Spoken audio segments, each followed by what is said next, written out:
মাদক বেচেন rail line, ফুটপাত কিংবা ঝুপড়ি ঘরে, কিন্তু থাকেন পাকা দালানে। কুমিল্লায় মাদকের টাকায় বিলাসী জীবনযাপন করেন এই সিন্ডিকেটের সদস্যরা। সীমান্ত থেকে শহর সবখানে তাদের নেটওয়ার্ক। কারা করছেন এসব তা অনুসন্ধান করেছেন আলী আহমেদ। সঙ্গে ছিলেন সহকর্মী হুমায়ুন কবির রনি এবং রাজীব বণিক।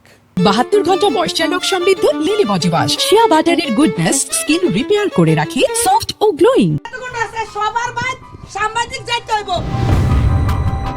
এই স্বীকারোক্তি দেয়া আর দম্ভক্তি করা নারীর নাম ফরিদা বেগম কালী। দিনের বেশিরভাগ সময় কাটে তার রেল লাইন ঘেঁষা সাধারণ ঘরে, তবে দিন শেষে তিনি ফেরেন তার নীড়ে। নীড় বললে ভুল হবে, আসলে অট্টালিকায়। অভিযোগ তার এই অট্টালিকার মূলে মাদক ব্যবসা। এলাকার তারা 70 টাকা করে করতে পারে। কালী জানান, আগে মাদক ব্যবসা করতেন, এখন নাকি ভালো হয়ে গেছেন। একবার আমি করছিলাম, আমার কাছে সব কাগজপত্র আছে, ডকুমেন্টস আছে, আমি যে লিখিত দিয়েছি। মাদক ব্যবসায়ী ভালো হয়ে যাওয়ার বিষয়টি বেশ চমকপ্রদ। তার ভালো হওয়ার প্রমাণ দেখাতে নিয়ে যান আমাদের। সে সময় জানান, পুরো শাসনগাছা রেল এলাকায় চলে মাদক ব্যবসা, আর মাদক ব্যবসা করে ফুলে ফেপে উঠেছেন অনেকেই। একজনের 5টা 6টা করে বাড়ি, আমি সবার বাড়ি বেড়াইতে আপনারা। এবার দেখান তার ভালো হওয়ার সনদ। শুধু একজন কালী নন, কুমিল্লায় আরও অনেক কালী আছেন যারা মাদক ব্যবসা করে ফুলে ফেপে উঠেছে। বিউটি তাদের একজন। ভদ্রপল্লীতে থেকে স্বামী স্ত্রী দুজনেই ভালো হয়ে গেছেন বলে দাবি করেন বিউটি। আগে ছিল এই বহুত আগে, আজকে আমি আমার জামাই ভালো হয়ে গেছে না, আমি এসব করি টরি না। যদিও রেল লাইনে তার আনাগোনা সব সময়। মানুষের 100টা করে মামলা আছে, এবারে একটা মামলা নাই।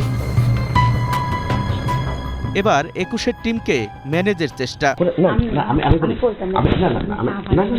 আরেক ব্যবসায়ী নার্গিসকে মাদক বিক্রেতা বলায় রেগে যান। আমরা মানুষ সোগাড়ে লাগে বুদ্ধি করছে, যে করে থাকেন 3 আসল অপরাধী। যদিও আগের দিনই তার বাড়ি থেকেই ইয়াবা কেনে 21-এর টিম। ইয়াবা কেনা হয় পাশের আরো কয়েকটি বাড়ি থেকে। এসব মাদক আসে কুমিল্লার সীমান্ত হয়ে।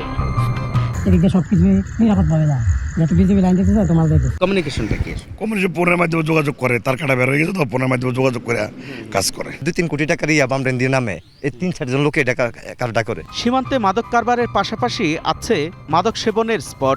ভিসা পাসপোর্ট ছাড়াই ভারতে গিয়ে মাদক কেনা ও সেবন করা যায়। বিষয়টি প্রমাণ করতে 21-এর টিমও ওপারের একটি বাড়িতে গিয়ে মাদক কেনে।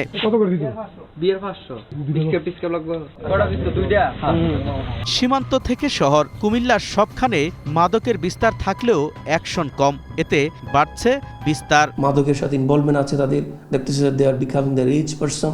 ওই জায়গা থেকে অন্যরা উৎসাহিত হচ্ছে, দেখে দেখে শিখা, এই দেখার মাধ্যমে যে সে ক্রাইমের সাথে ইনভলভমেন্ট হয়ে যাওয়া, এটা একটা ফ্যাক্টর। এসব বিষয় নিয়ে কথা বলতে চাইলেও পাওয়া যায়নি পুলিশের কাউকে। বিজিবি বলছে মাদক নিয়ন্ত্রণে কাজ করছেন তারা। যেহেতু কুমিল্লা একটি মাদক ও চোরাচালান প্রবণ এরিয়া, সেই কারণে আমাদের তৎপরতা স্বাভাবিকভাবেই আমরা পূর্বের তুলনায় অনেক বৃদ্ধি করেছে। অপরাধ থাকবে, আমরা চেষ্টা করছি প্রতিনিয়ত। আলী আহমেদ, 21 টেলিভিশন।